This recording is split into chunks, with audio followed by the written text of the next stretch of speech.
Биздин кен байлыктар Кыргыз мамлекетинин, Кыргыз элинин, кыргызстандыктар үчүн иштеш керек бул байлык. Биз бул кен байлыктар, бул минералдык ресурстар, мөңгүлөр, суулар, булар кайра келбейт. Буну биз эске алышыбыз керек. Ошон үчүн биз бул кен байлыктарды сарамжалдуу, үнөмдүү мамлекеттин элдин кызыкчылыгына иштей турган кылып туруп, бул жакшы мыйзамды кабыл алыш керек биринчи. Эки маселе айтылды.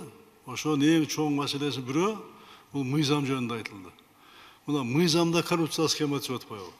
Эгерде сен берсең, биринчи бир ай ичинде бербесең, ошол кенди сен жоопкерчиликке тартыласың деп.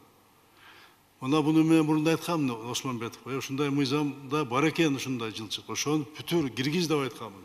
А бүгүн ал жөнүндө мына айткан жоксуң.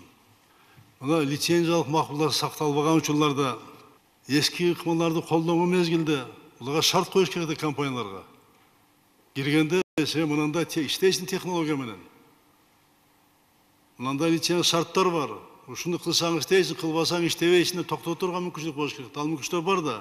Буну атайлап коррупциялык схема түзүп алып, ошол тоо кен тармагындагы комитетте иштеп аткан жетекчилери, орун басалар, ошол жерде кызматкерлер башында туруп өзгө схема түзүп атпайсыңарбы?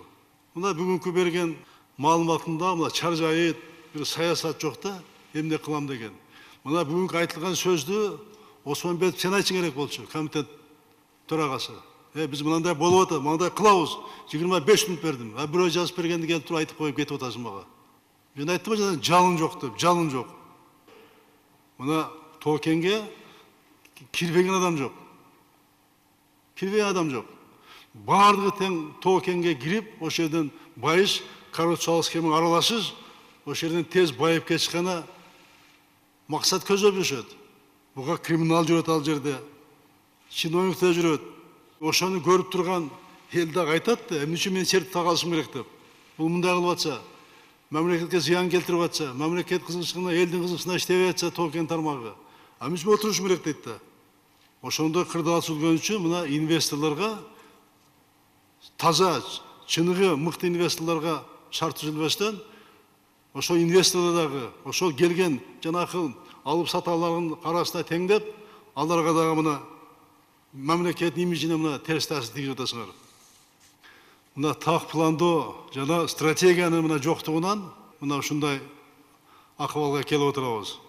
Мына кайсы инвестор өз укуктары колго албосо, ошол жерге ишеним болбосо, мамлекет тарабынан инвестор корголбосо, ким келип каражат салат келип алып? Ким салат? Тоо кенге 4 метр, 3 метр бийиктикке келип ким салат? Дагы ушу келгендерге рахмат. Жок деген ошо келгендерди коргош керек азыр. Таза туура иштеп аткан инвесторлор, салык төлөп аткандарды коргош керек. А силер кайра тазаларды коргобой, аларды кыйнап, силерге коррупциялык схемага кирип аткандарды колдоп атпайсыңарбы? Мына мисалы 41 лицензия алып атат бир адам.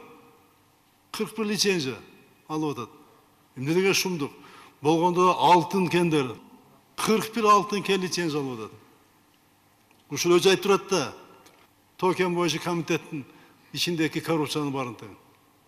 Ошого мыйзам жол берип атат да. Ошон үчүн азыр бул боюнча абдан ыкчам чаралар көрүш керек. Болбосо бул өлкөбүздүн келечегине, калктын турмушуна абдан жаман таасирин берет.